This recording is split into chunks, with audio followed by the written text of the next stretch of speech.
मनुष्य मुक्त नहीं हो सकता तो वो कर्म कैसे करे कि उसे पाप और पुण्य से मुक्ति मिले?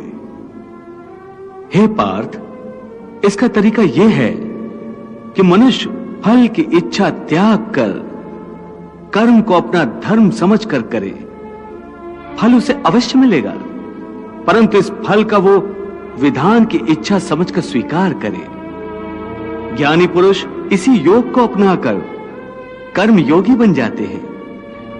वाह प्रभु वाह! उस कर्म का तरीका बताओ जिससे कर्म करो और बंधन भी ना हो। इसका बड़ा ही सहज तरीका है। तुम कर्म फल में आसक्ति मत रखो। यह कैसे हो सकता है? फल प्राप्ति की इच्छा तो हर कोई करता है। परंतु क्या इच्छा करने से मनुष्य को फल की प्राप्ति होती है?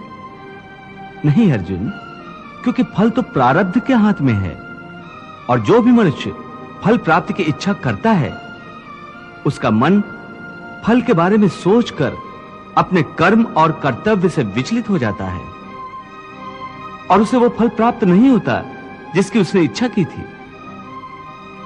पार्थ, मनुष्य केवल कर्म कर सकता है, फल कदापि मनुष्य के अधीन नहीं है। केशव, यदि फल की प्राप्ति मनुष्य या उसके कर्म के अधीन नहीं है तो कर्म ही क्यों करे? क्योंकि मनुष्य का धर्म है अपने कर्तव्य का पालन करना। इस कर्तव्य पालन के लिए आवश्यक कर्म करना। परंतु हे केशव, फल प्राप्ति की कामना छोड़ने पर मनुष्य में कर्म करने की प्रवृत्ति उत्पन्न कैसे होगी? यदि फल की इच्छा न रहेगी तो मनुष्य कर्म ही क्यों करेगा? हे अर्जुन, जो साधारण मनुष्य फल की इच्छा से ही कर्म में प्रवृत्त होते हैं वो सुख दुख आदि के चक्र में फंस जाते हैं।